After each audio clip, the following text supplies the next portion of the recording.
the commission of war crimes in Afghanistan we know about and have been able to call for action because people spoke up. Tonight, a member of the SAS is in custody, refused bail and charged with war crimes over the death of a civilian in Afghanistan. I often think of the Banking Royal Commission. Every Australian with a bank account or a credit card is better off because people like Jeff Morris, Dr Ben Coe spoke up. Hundreds of millions of dollars in fees for no service, companies misleading and obstructing regulators, the charging of dead people, the sale knowingly of worthless insurance policies. Some of the biggest scandals in Australian history: Robodebt, dodgy ATO debt collectors and alleged war crimes could have stayed hidden forever.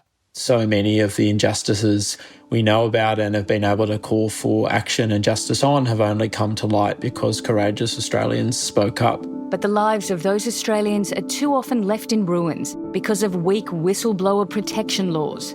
The result is others decide the cost isn't worth it, and we all lose. When people stay silent about wrongdoing, injustice is allowed to continue and it's impossible to call for accountability and change. I'm Nicole Johnston, and you're listening to 7am. Today, journalist and lawyer Kieran Pender on what's wrong with our whistleblower laws and why we should protect those who bravely speak up.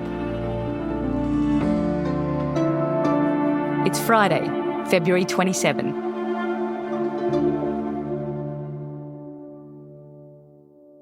Kieran, whistleblowers often face an inherent risk when they're choosing to speak out, especially in high-profile national cases. So could you tell us about the people who've ultimately paid the price for coming forward? We've seen in recent years a number of high-profile prosecutions, people like Richard Boyle, Bernard Collaery, Witness K, all of whom were dragged through the court system for their role in speaking up about wrongdoing. A secret hearing has begun in the spy case against Canberra lawyer Bernard Collaery, who's been charged with conspiring with former senior intelligence officer Witness K to reveal details of an Australian spying operation in East Timor. I'm charged with conspiring with Witness K, my client, whom I interviewed in the same way I have for nearly 50 years.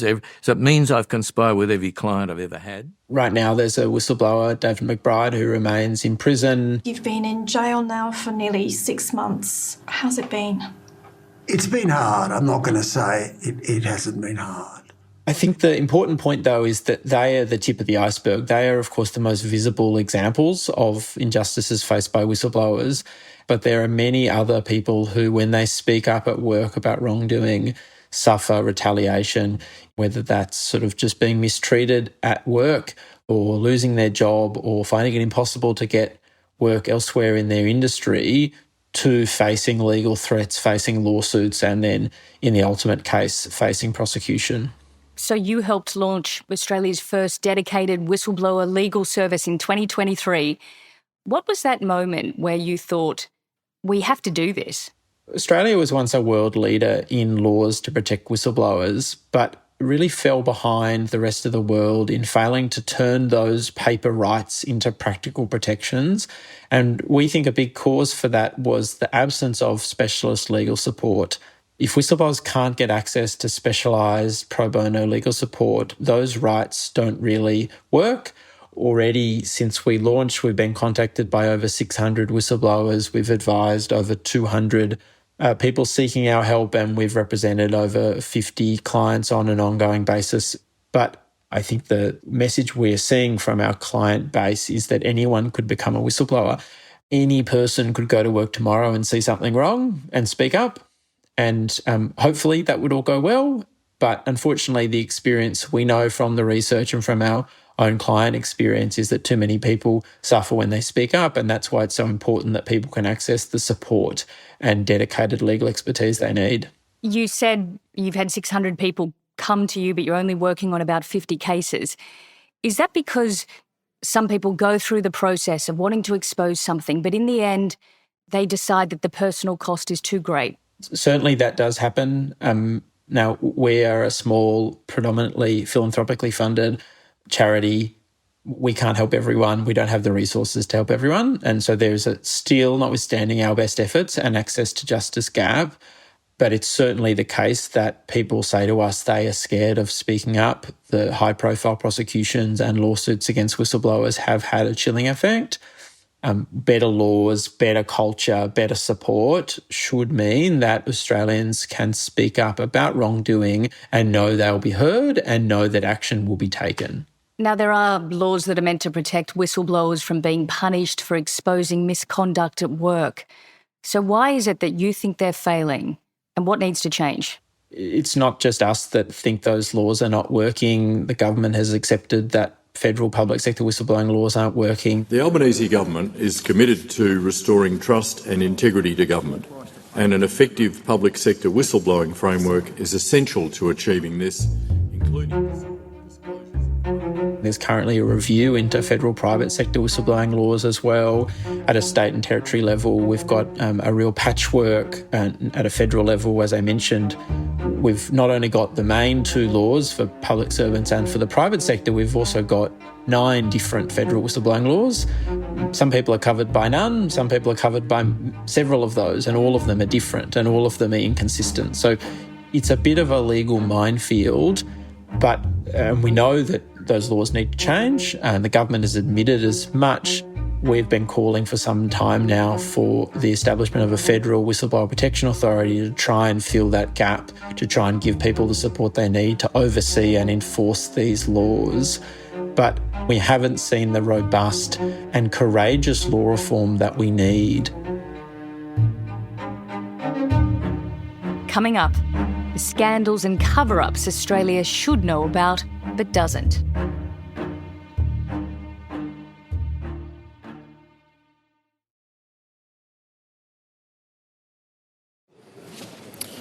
Today, the Attorney-General has announced consultation on stage 2 of public sector whistleblower reforms. That will be important going forward. As I indicated, that would come forward. Kieran, the Albanese government, it's been talking about improving whistleblower protections since it took office in 2022. They campaigned on it and promised immediate action. So what have they done? There have been some small changes to some federal whistleblowing laws since the Albanese government took office. Right now, there is an exposure draft for much more substantial, wide-ranging reform to our federal public sector whistleblowing laws. That was released in September of last year. We are waiting for the government to act. The government talks a good game on protecting whistleblowers. Unfortunately, under the government's watch, we've seen these high-profile prosecutions continue. They were started under the last government. They've continued under this government. The member for Clark has raised concerns about the prosecution of Mr David McBride and Mr Richard Boyle. As I told the House yesterday in response to a question from the member for Clark, I am strongly of the view that integrity and the rule of law are central to Australia's criminal justice arrangements. Don't get me wrong, some changes that have already introduced have been important, and some of the proposed changes would go some way towards better protecting whistleblowers. The government has proposed, for example, under the federal public sector law, to establish a whistleblowing ombudsman within the Commonwealth Ombudsman. That would go some way towards addressing some of the gaps, but it is not an independent whistleblower protection authority that we think Australia needs and would follow in the footsteps of a number of other countries. We've got whistleblowing ombudsmen and whistleblowing authorities around the world in different places. We need ambition from this government. There's law reform in train. It's not happening fast enough and it's not ambitious enough. Is there an argument, though, that while some whistleblowers should be protected, that there is some information that's sensitive, classified, government or intelligence information that should be kept secret to protect Australia's national interest? Of course. No one is calling for carte blanche transparency at all costs. Of course, some national security information should be kept secret, and there's a necessary reason for that secrecy. The problem is not getting the balance right. The problem is Australia has swung so far towards secrecy that it's undermining our democracy. Australia at a federal level has almost 1,000 secrecy offences on the books.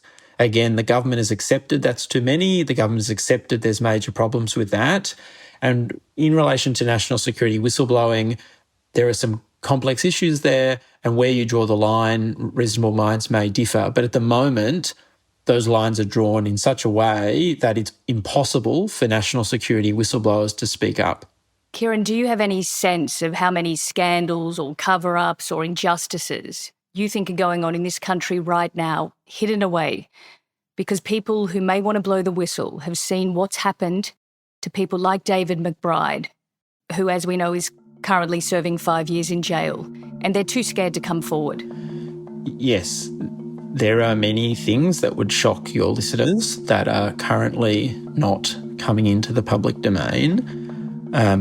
I have clients who make the decision not to speak up because of the risks they know they face, and it is very difficult for people to raise concerns about wrongdoing. I think it's important to say that it's not as if most whistleblowers want to go and be on the front page of the newspaper straight away. Most people, in most circumstances, do what the law says is the right thing. They speak up internally, nothing happens. They speak up to a regulator, nothing happens.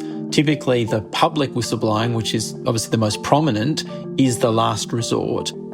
We've had lots of success helping people resolve concerns internally, resolve concerns with regulators, with anti-corruption bodies and so on. But it is certainly the case that there's too much secrecy in Australia. There's not enough transparency. It's too hard to be a whistleblower in Australia right now. We are doing all we can to try and make it less hard. We need the government to do more.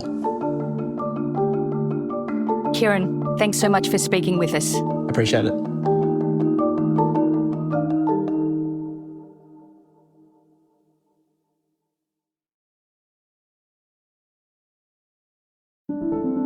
Also in the news, the Treasurer has flagged that the upcoming federal budget will include belt tightening amid higher than expected inflation. The Reserve Bank is expected to hold rates after lifting them to 3.85% in February, although the latest inflation figures have increased the risk of another rise. Jim Chalmers says that inflationary pressure is driving the need for additional budget savings. And Trade Minister Don Farrell says the United States will keep a 10% tariff on Australian goods. The US Supreme Court has ruled parts of the legal mechanism used to impose tariffs were unlawful, prompting speculation the administration would reset rates and lift the global baseline to 15%. Farrell says US officials have now confirmed Australia won't face an increase, but the 10% tariff on Australian exports will remain in place while the US administration responds to the ruling. I'm Nicole Johnston. This is 7am. Thanks for listening.